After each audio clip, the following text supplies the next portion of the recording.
Hey everyone, hope you guys are enjoying your weekend. Today we will talk about a very important topic, which is the market logic, direction, and targets. The goal is to make this complex puzzle a little bit clearer to you guys, how the high probability trades and scalps are actually born, as one thing that I've noticed that everyone wants to know about the most is the entry pattern. I think I will shock your world by saying that the entry pattern is probably almost the least important thing that you need to know, as you understand the OTE, which is a simple retracement to a high probability area after a nice and clear displacement, that could come in a few shapes and forms, but ultimately it's the same thing, than the model that we've already talked about and I've presented to you as first one, because it's the one that helps traders who are not yet too confident about their trading and skills, still keep a pretty solid win rate. So, all this is so to say sexy, but you already understand this part, and yes, we will dig deeper into the OTE and institutional entry order flow drill etc., which is in very simple terms just a quick break of the previous structure, which becomes inducement, as we call a fake low or high, when price just runs it into the imbalance, and price then shoots with the main direction. This usually happens on the late phases of a market maker model, when the price is getting close to the original consolidation, which is the original draw on liquidity that we're focusing on, so the price usually stops building those complex patterns there as it's in a rush to complete the model, and just run the target, so that's where usually it happens.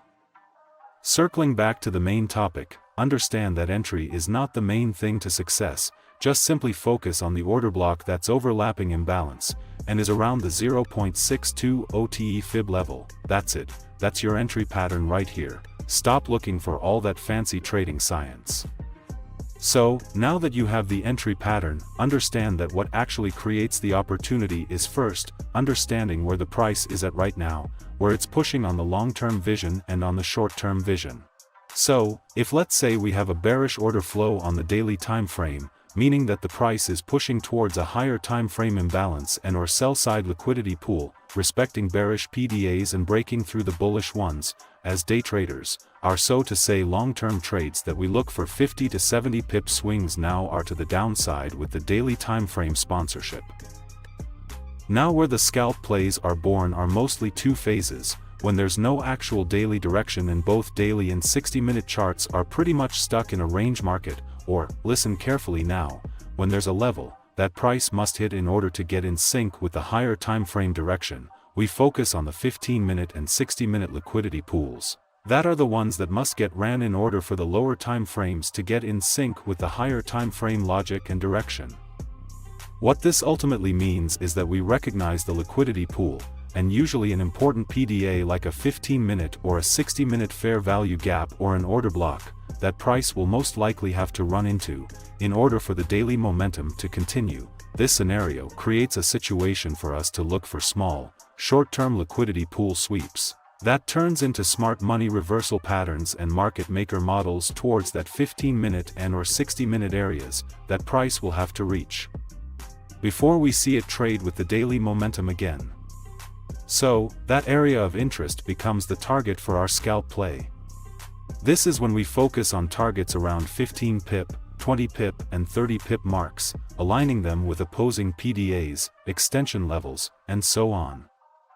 Once we have that framework in mind that okay, daily is bearish, but now on the lower time frames price is not ready to move from here, what is the potential area that price will have to run into in order for the lower time frames to make sense inside a bigger bearish framework, that becomes the direction for our scalp trade. From there we have the direction that we want to identify if there's a potential market maker model in play, and what area could be our original consolidation. From there, once the smart money reversal happens, to take the first entry is always a bit risky, and personally not my cup of tea even though it is valid, but if we want more clarity we take it on the two-level entry once we see it start going. That's when we can look for a nice move towards that 15-minute and or 60-minute area of interest. So we take the trade, ride it towards that zone. Once the price gets there, what happens next is we want to be completely out of our positions, and start thinking about a bigger position that will go with the daily sponsorship. Just remember that usually, it won't happen in the same day. So, circling back to the beginning, remember that everything starts with observing where the market is, where it's going on the bigger picture and where it's going on the medium and on the small one. Once we know that, it's when we start to wait to see if the price will want to play ball with us. If it does, and it acts exactly as we wanted it to, that's when we want to see a way to get into that move when now we know where it will be going. So as I mentioned in the very beginning of this video, notice how the entry is literally the last piece of everything. You could have the worst entry technique on this earth with a 1-to-1 RR and still be profitable by being good at identifying the target, the draw on liquidity, and then once you know that price will go there, just buying a ticket for the seat in that train towards it. So, this lesson was something I really wanted to talk about before Christmas holidays, but it was slightly delayed, so this week's events inspired me to now dig deeper into these crucial factors of how good opportunities are born. Hope you guys learned a thing or two, and we will talk soon. Take care and enjoy your weekend.